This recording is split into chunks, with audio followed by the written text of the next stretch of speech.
Hey, what's up? It's Scott from SkyTheNJMedium.com.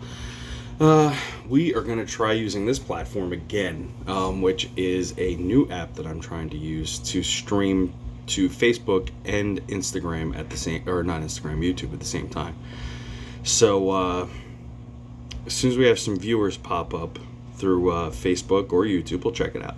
I do want to talk a little bit about the things that are going on in the world. As far as spirits go, seems to be quite a bit of interesting things happening.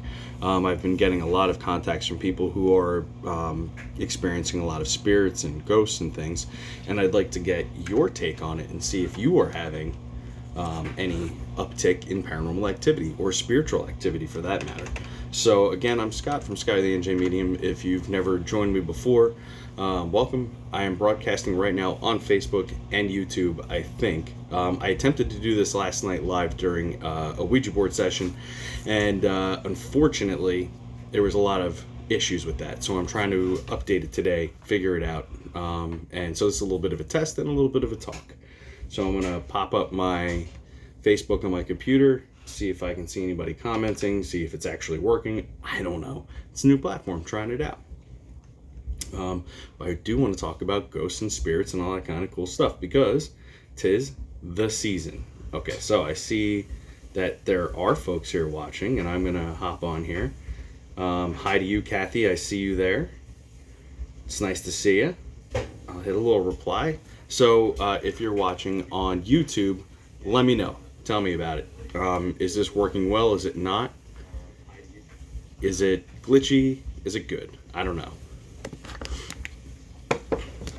Never done this before like this. Usually I just go straight to Facebook and that's it. But I really want to try to reach that YouTube audience, all the subscribers that maybe don't hang out on Facebook too much, but they do hang out on YouTube. So if you're one of those people, how's it going?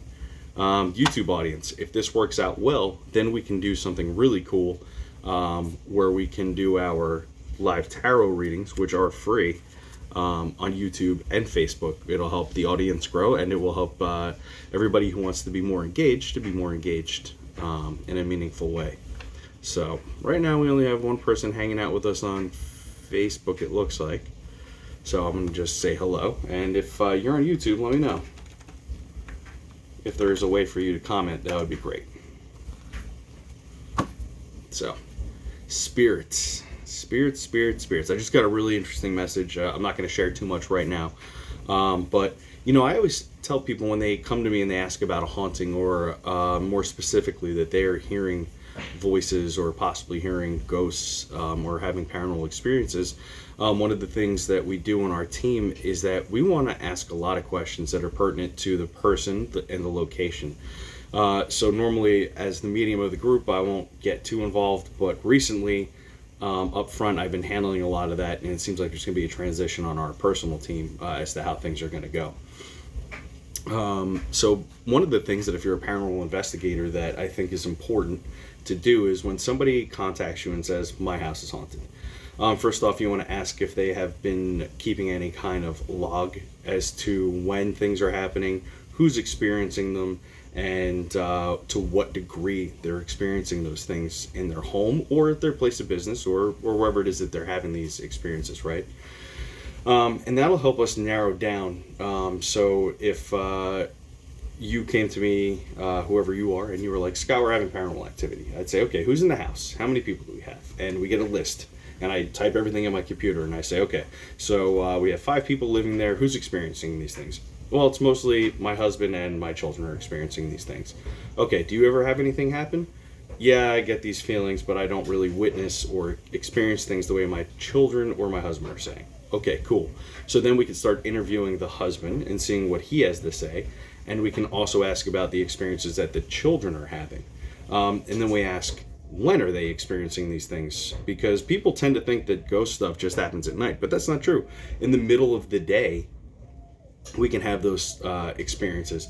As a matter of fact, in this room that I'm sitting in right now, I used to have a drum set up back where my futon is now, and I was playing one day. I was home alone with just me and my dog, and I'm jamming out, and I finished playing, and I looked down at the dog, and I was like, hey, you're supposed to back me up, right? And through the garage, which is right behind this wall here, I had wind chimes hung up, and as soon as I said, you're supposed to back me up, the wind chimes got smashed. Like somebody took their hand and just whacked the wind chimes. Now the garage door is closed and there's no window, so there's no airflow through the garage. So somebody was listening and they were being jokey and they hit the wind chimes. And it was like 2 o'clock in the afternoon when that happened. So that was one of several experiences that happened to me when I first moved in this home. Now, if I was being interviewed, I'd tell people about that. My wife didn't have as many experiences as I did. However, she did have some. So we always want to find out who's having the experiences, right? To see if anybody in particular is being targeted for an experience. Because maybe there's something to them, their nature. Maybe they're a little bit more spiritually sensitive than the rest of the family or the other occupants of the home or residence, right? So after we do that, after we find out who's being targeted, we ask what locations in the house are being targeted, and we talk about each individual room. And when we talk about rooms, we want to ask specific questions as well. Are you a collector of things? Do you bring things into the home? Do you have an urn in the house? Do you have remains of pets or family members in the house? That stuff sometimes tends to kick up paranormal activity in a house. So it's really important to ask that during an interview prior to even getting there. Then you want to say, do you collect things? Are you an antique collector? So for instance, this isn't an antique. I bought it. It holds my tarot cards, right? But my buddy Jesse went to an estate sale and he picked this up for me because he thought it was really cool, right? It's this old box, and what's inside is these old playing cards, and they're really neat. They're just the cool playing cards. But let's say somebody asked, I was having paranormal activity and I brought this home and things kicked up. I might be able to just pinpoint the activity to the object that I brought into my house, and we could just remove that, bring it to a safe place, and dispose of it properly, and then we have gotten rid of the activity, right? Or maybe we've lessened it. So we always want to ask those kind of questions, right? Then after that, we want to ask about the people that are having the experiences. Have they always had that experiences no matter where they go? Because maybe they're like me and they're sensitive, psychic, or a medium. Maybe they're an empath or very intuitive. So we want to get each individual person's background. And sometimes it gets a little sensitive because you have to ask, have you ever been to the doctor for mental health? Are you under a lot of stress? Do you take medication to help bring down anxiety or other kind of mental issues? And then you want to ask, is there any mental illness in your family, in your bloodline, in your genetics? Because some of that could play into it. We want to know that if we're dealing with somebody that is needs mental health, and we're not asking because we're just being mean. We want to say like, hey, if you need more help than what you're receiving, that may not be our expertise, but at least we can say it's probably not paranormal, the things you're experiencing, it's mental health, and then we want to make sure that you get that help. So as a paranormal team or a member of a paranormal team, it doesn't stop with just saying it's not ghosts, goodbye. No, you want to say, you asked us to help, and now we're going to provide you with as much possible help as we can. And having local resources for the family you're trying to help is really important.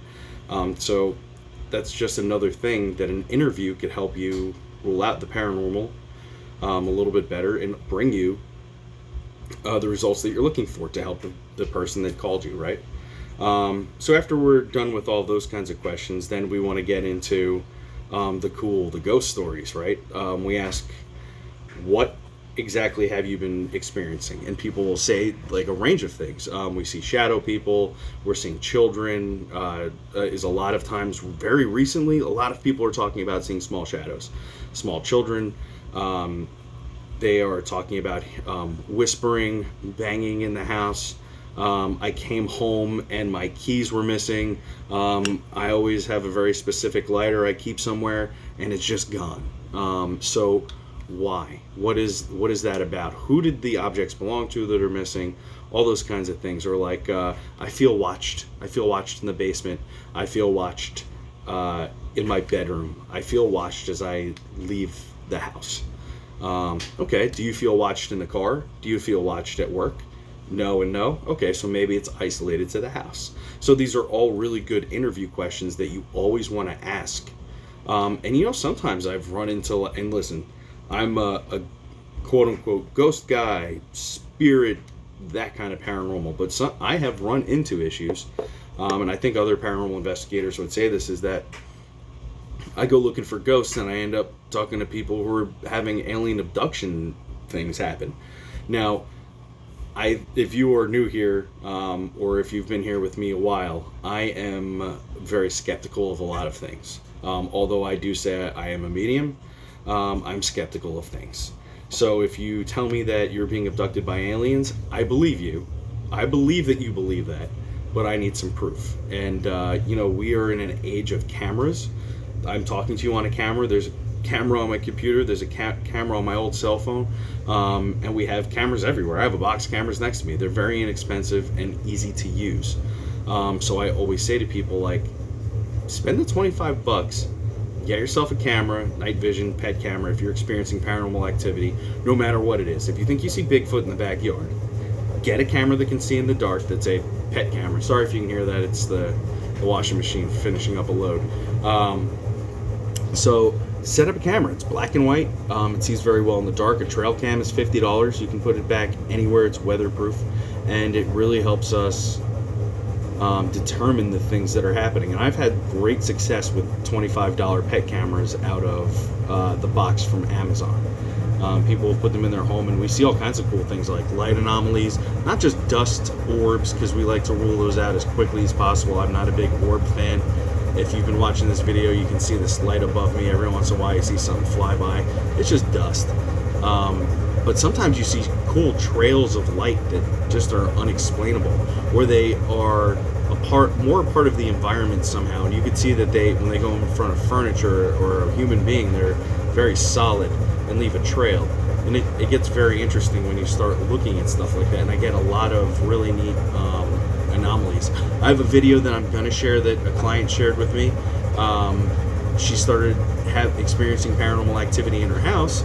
She set up one of these cameras. It was a ring door, not a doorbell, but a ring camera. Set it up in her house, in her living room. And what we watch is the orb, whatever it is, the trail flies at the camera. It stops. It backs up and goes back into the room. And then you can watch the light anomaly go up a staircase, and when the anomaly goes up the staircase, a light turns on and off at the top of the steps. And my client told me that that's a very common experience, that she'll be in bed and the hallway light outside will flicker on and off. Lights shouldn't do that, obviously, right? So if I was sitting here and the light above my head started dimming up and down and stuff, I'd have to call the electrician and say, hey buddy, you didn't wire it properly. I need you to come back and check it out. Now, if you go into a haunting, it's one of those things that I would say that you should absolutely have somebody on your team that has some knowledge of electricity, because that's one of the biggest things in the paranormal that people talk to us about. My lights flicker, they dim up and down, they turn off, they turn on, the TV is always turning on and off. We want to look for those rational explanations first before we say something's paranormal, right? And this is all stuff that you should be finding out during the interview period of your investigation. Before you even get to the house, you should be asking about all these things. And that's why I guess we probably ask a lot about the age of the house. How long have you lived there? What renovations have you done? It's all pertinent information when you get into the house when you get there, because you want to look at these things. Well, my house was built in 1957. There's a lot of old wires running through this house. My dining room light flickers all the time. This is me personally. My dining room light flickers all the time. It's not ghosts. It's just a load on the electrical box that eventually I have to upgrade from the service I have to something bigger, right? But some people live in brand new houses that have big, beautiful electrical panels, and for some reason the lights are wonky. They go bad. Weird things happen. Recently, I guess within the last 5 years or so, the PARS team who I investigate with went to a house locally, and the woman claimed that her bathroom light adjacent to her bedroom would turn on and off. So we set up a night vision camera up there and we left it. Now, upon review, we watched the footage back, and you can not only see the light in the bathroom turning on and off, you can hear the light switch flickering. You can hear it clicking up and down, off and on. So there was something physically manipulating the light. So we know that that's not an electrical source issue. that's a light switch being flickered. And then if you want to go even further, because I had somebody in a basement of a building claim that the lights were doing a similar thing. So I took a look at the light switches, and they were old, probably like somewhere in the range of 50 to 60 years old. So I looked up malfunctions of old light switches, and wouldn't you know it, that a lot of old light switches in a basement, when they get moisture, they will expand and retract, especially ones in basements built into cement walls like this one. And the gate, it's called, this little two pieces of metal on the side of the switch, will expand and retract. And what happens is the moisture will open up the gate of the switch and it'll click off. And that I think was the rational explanation. I don't think it was haunted. I think that the gate was popping open and the switch would flip down because there was no tension and it would turn the lights off. However, the house that I'm talking about, the parts team got, the lights were turning on and off, which is a completely different story, which is totally strange, right? So I see some people commenting. Hi everybody, it's nice to see you. I just kind of been going on talking about spirits, and I apologize for the noise in the background. This was kind of an impromptu video to kind of see if my new software was working. It looks like it's working pretty nice.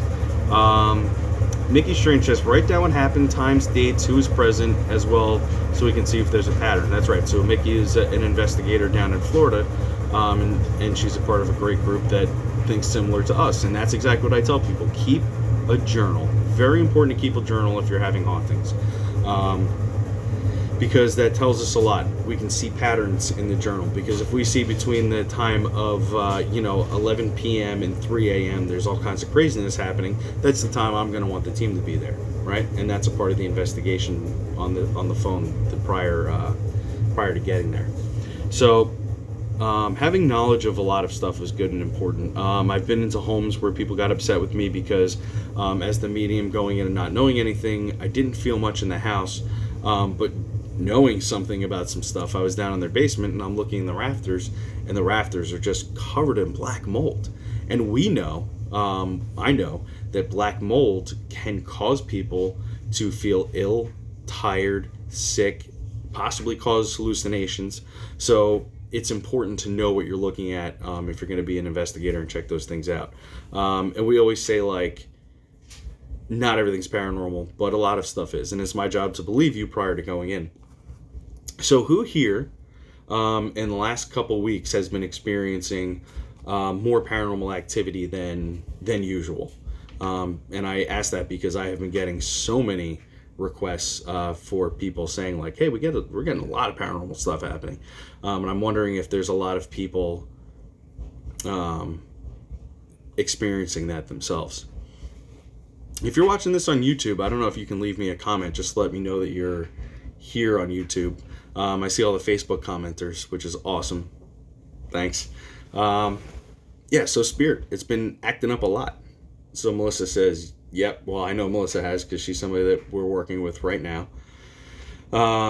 Lynn Finn says, my daughter and her friends experienced visitors at a house in New Hope this week. Oh, so visitors, that's interesting. So is it paranormal visitors, or was it like little green men visitors? Now, this is what I should go back to that subject, because this is all kinds of stuff in the paranormal field. One of my buddies, Brian McCauley, who's been investigating the paranormal for probably 2 decades at least, has talked numerous times about when we run into places that have a high rate of UFO experiencers, we also have a high rate of people experiencing demons. So are aliens and demons misinterpreted as each other? Is one mocking the other? Is one being like the other? What is the entire deal there? Is what I'd like to know. And look who's gonna join us. Little Tommy. Say hi, Tom. Hi. All right. So, what do you think? Has anybody run into that kind of stuff? Melissa Monahan says, my front door opened on its own. You can hear it close click on my cameras minutes before. I wonder if you have experienced anything else. They heard knocking and lights flickering at the house in New Hope. Now, it's interesting. I just heard the word New Hope not too long ago. I'm wondering if there was somebody there that I was speaking to about paranormal stuff. I feel like somebody's touching my leg. So, how do you guys like this? Is this working well as a platform for you out there watching this? Is there any lag that we're experiencing? Is there anything else? Is it operating as normal as we think it should? Everybody says hi, Tommy. Yeah, in last night. All right, good. Looks like everything's working good. So last night when we tried to do the Ouija board session, it was a mess. It wouldn't work. It wouldn't work properly at all. So Melissa says very clear and crisp. I'm also using my newer phone, whereas I was using the old one the last time. So good. So what do you guys think? Should we do more talks like this? If you have something that you'd specifically like me to cover as a active paranormal investigator and medium, I'd love to put some stuff together. Of course, I talk a lot about this kind of stuff on my blog, but sometimes people rather listen than read, which is totally cool with me. I can do fun lessons about opening up your own spiritual gifts, more stuff about...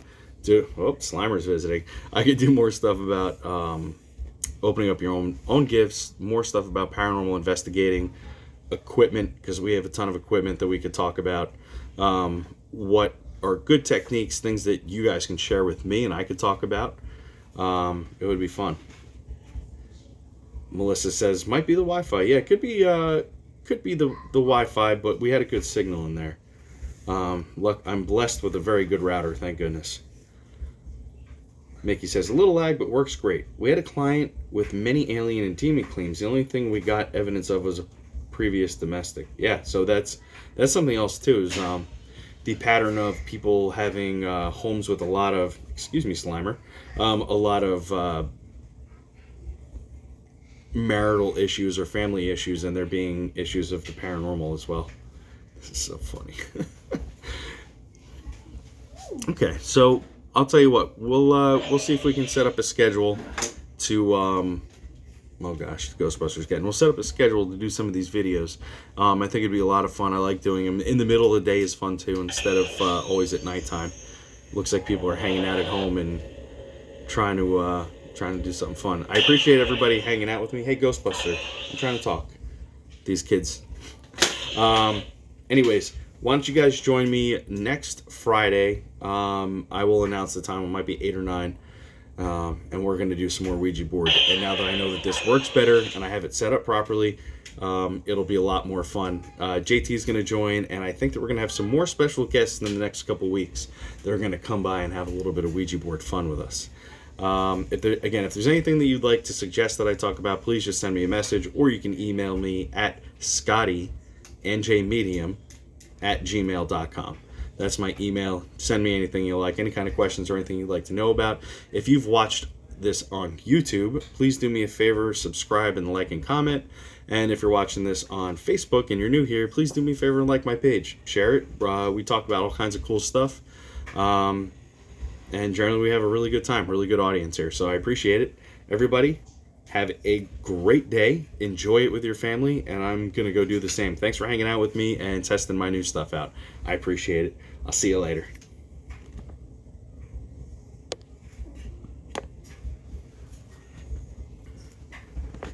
What's up, Ghostbuster?